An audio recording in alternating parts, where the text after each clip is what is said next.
법무부가 검찰 고위직 인사를 단행했습니다. 항소 포기에 반대하며 사퇴한 이 서울중앙지검장 자리에 박철우 반부패 부장을 임명했는데요. 항소 포기 결정에 관여한 걸로 지목된 인사라 검찰 내부에서 반발 기류가 감지됩니다. 이기상 기자입니다. 정진우 전 지검장의 사의 표명으로 공석이 된 서울중앙지검장. 법무부는 오늘 박철우 대검찰청 반부패 부장을 신임 서울중앙지검장에 임명했습니다. 정진우 전 지검장이 지난 9일 대장동 항소 포기와 관련해 중앙지검의 의견이 다르다는 점을 명확히 한다며 사직한 지 열흘 만입니다. 박철우 신임 서울중앙지검장은 대장동 항소 포기 과정에 관여한 대검찰청 핵심 간부로 지목됐는데 대장동 재판을 맡은 서울중앙지검 책임자로 발탁된 겁니다. 공석인 수원고검장에는 이정현 법무연수원 연구위원이 임명됐습니다. 전 정부에서 좌천돼 있다가 고검장으로 복귀했습니다. 법무부는 검찰 조직의 안정을 위해 단행한 인사라는 설명입니다. 가장 중요한 거는 빨리 국민들을 위해서 우리 법무나 검찰이 안정되는 게 가장 중요한데.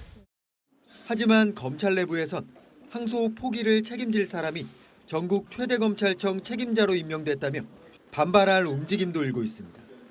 채널A 뉴스 이기상입니다. 국민의힘은 방금 보신 이 검찰 인사를 두고 항소 포기 보은 인사냐며 날을 세웠습니다. 이 반면 민주당은 항소 포기에 반대하면서 집단 성명을 냈던 이 검사장들을 전원 고발하면서 압박했습니다. 손인혜 기자입니다. 대한민국의 정의를 지켜야 하는 검찰 조직은 이제 죽었습니다. 민주당의 입맛에 맞는 검사들만 사법부에 검찰 조직에 남겨두겠다는 그런 저열한 의도가 깔려 있습니다. 국민의힘은 박철우 서울중앙지검장 발탁은 대장동 사건 항소 포기 보은 인사라고 직격했습니다. 주진우 의원은 항소 포기 범죄의 키맨이라며 추미애 입으로 활동한 축바라고 비꼬았습니다. 나경원 의원은 이쯤 되면 막 나가자는 거라며 대장동 8천억 도둑질, 범죄 수익 지키기에 온 국가 권력이 동원되고 있다고 지적했습니다. 반면 민주당은 항소 포기 결정에 반발한 검사장 18명을 전원 경찰에 고발했습니다. 검찰 조직 전체를 정치의 한복판에 세워버린 무책임한 행동이자 검찰의 정치적 중립성을 스스로 무너뜨린 중대한 일탈 행위입니다. 노만석 당시 검찰총장 직무대행을 향해 검찰 내부망에 추가 설명이 필요하다고 집단 성명을 낸 게 국가공무원법이 금지한 공무외 집단 행위라는 겁니다. 이미 사의를 표명한 지검장에 대해서도 형사처벌은 별개라며 수사 대상이라고 비판했습니다. 채널A 뉴스 손인혜입니다. 아는 기자, 자연계 법조팀장 나와 있습니다. 법무부가 검찰 인사 어떻게 할지 관심이 있었습니다. 그죠?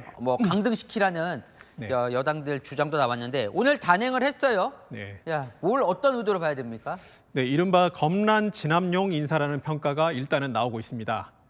대장동 사건 항소 포기가 검사들의 집단 반발 그리고 검사장 사퇴로 이어졌는데요. 사실 이재명 정부 첫 검찰 인사는 이문정 검사장 발탁 정도가 깜짝 인사였을 뿐이고 전반적으로는 무난하다는 평가가 많았습니다. 하지만 항소 포기 이후 검사장 18명이 집단으로 항의 성명을 내면서 이 인사 기류도 바뀌었다는 분석이 있습니다.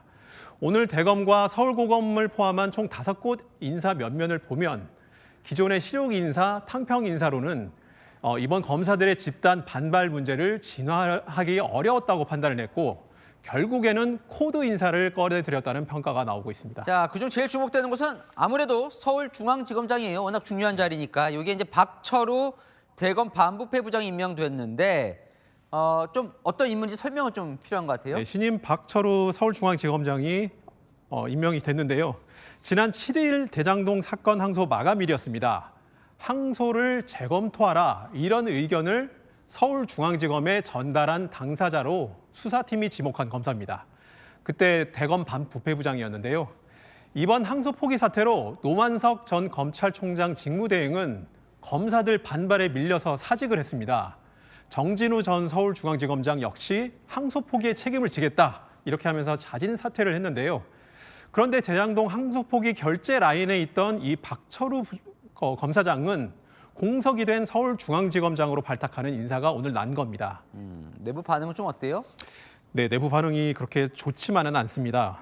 서울중앙지검장이 공석이 된 이유가 바로 이 항소포기 사태 때문인데 해명을 하고 책임을 져야 될 사람을 그 자리로 보낸 거 아니냐 이렇게 반발하는 기류가 있습니다.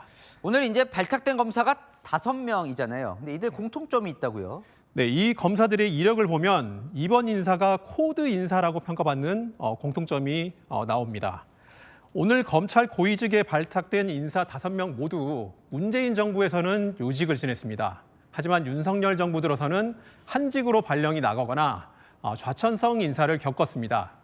지금까지의 이 이력만 놓고 보면 법무부 입장에선 우리 편 아니냐 이렇게 여길 만한 조건을 갖췄다고 볼 수 있습니다. 그중에서 이 서울중앙지검 그리고 수원고검을 주목해야 한다. 이런 이유가 있다면서요? 네, 이 두 곳이 이재명 대통령 사건에 영향을 줄 수 있는 검찰청이기 때문입니다. 서울중앙지검은 대장동 사건 그리고 성남FC 사건을 기소한 곳입니다. 수원지검은 대북 송금 사건과 경기도 법인카드 사건을 기소했습니다. 기소를 한 검찰청이니까 이 기소를 취소해서 재판을 없앨 권한도 가지고 있는데요. 신임 오늘 임명된 수원고검장은 지금 수원지검장이 공석인 상태이기 때문에 공소 취소 논의가 만약에 이루어진다고 한다면 영향력을 행사할 수 있다는 분석이 나오고 있습니다. 자, 오늘 인사를 단행한 법무부 이야기도 좀 들어봐야겠죠. 법무부에서 뭐라고 합니까? 네, 법무부는 일단 검찰 조직의 안정을 도모하고 인적 쇄신도 함께 고려했다 이렇게 밝혔습니다. 이재명 정부 들어서 지난 7월에 첫 검찰 인사를 했는데 불과 4개월 만에 다시 인사를 한 겁니다. 시기적으로도 좀 깜짝 인사라고 볼 수가 있고 내용으로 봐도 검찰 조직에 대한 장악력을 좀 강화했다는 해석이 나오고 있는데요. 앞으로 항소포기 사태로 동요하는 그 검찰 조직을 어떻게 추스를지 지켜봐야 될 것 같습니다. 네, 좌연길 차장과 살펴봤습니다.